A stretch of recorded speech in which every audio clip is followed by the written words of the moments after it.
everyone, welcome to my YouTube channel Education Point Coaching Classes.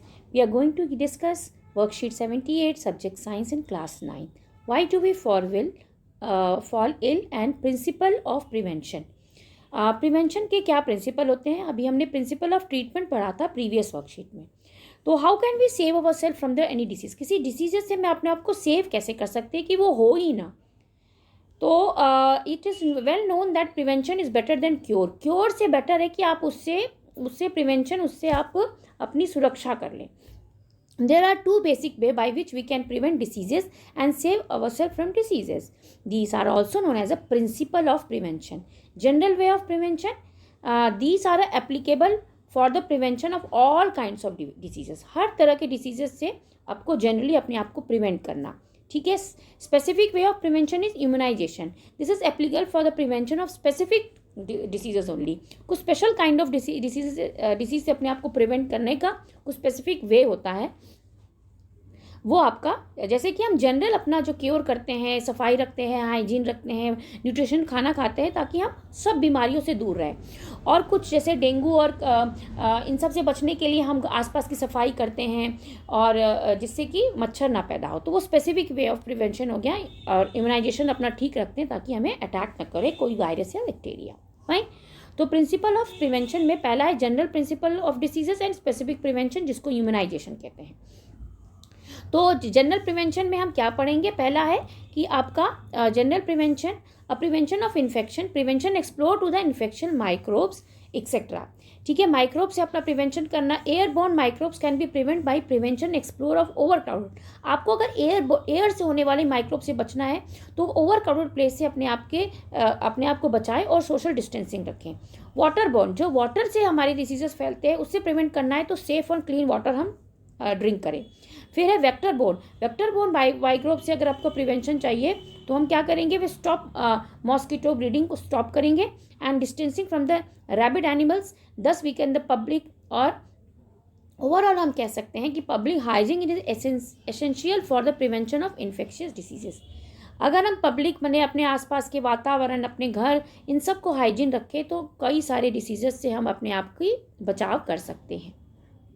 Second है to strength the immune system of our body. अपने immune system को हम strong कर लें तो इससे क्या होगा, अगर कोई वायरस या बैक्टीरिया एंटर करेगा भी तो हमारे अंदर का जो वो इम्यून सिस्टम उससे लड़ लेगा और हमें वो बीमारी पैदा होने ही नहीं देगा. The immune system of body is normally fighting the microbes. जो इम्यून करता क्या, एक सोल्जर की तरह हमारे अंदर बाहर से आने वाले माइक्रोब से लड़ता है और उससे हमारी बॉडी की रक्षा करता है.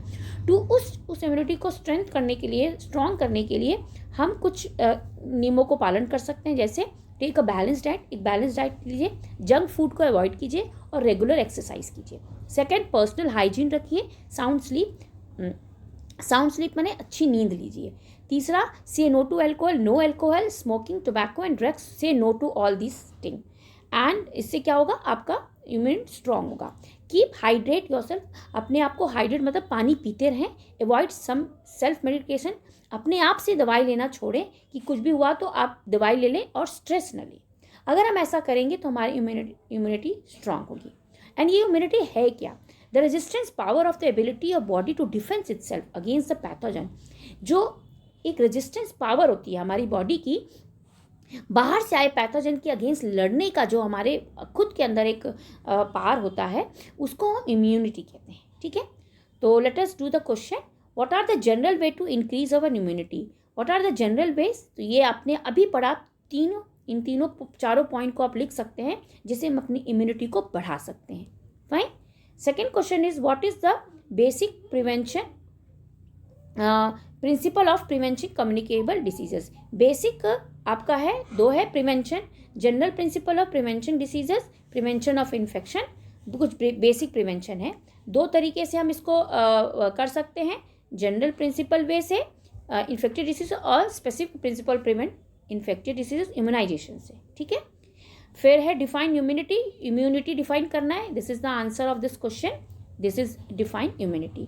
Last one, prevention is a better than cure. Justify the statement. इसको आप बहुत आराम से अपने लैंग्वेज में लिख सकते हैं कि किसी की भी बीमारी होने से अच्छा है कि उससे हम क्योर करें. तो actually prevention is better than cure. क्यों? क्योंकि बीमारी होने से वी कैन हाँ, एक तो हमारा वी कैन हमारे मनी दवाइयों में मनी खर्चा हो जाता है, पूरा हेल्थ डिस्टर्ब हो जाता है, और फैमिली भी इससे डिस्टर्ब होती है, तो और मेंटली स्ट्रेस रह जाता है, और we will come to if the diseases take the long time, the depression will occurs. तो बेटर देन इन सब चीज़ों से बचने के लिए better we take the precaution, ताकि हमें ऐसी बीमारियां हो ना हो. So we can write in our own language, so that prevention is actually better than the cure. So this was all about this worksheet. Hope you have understood. Keep watching and keep sharing. Thank you.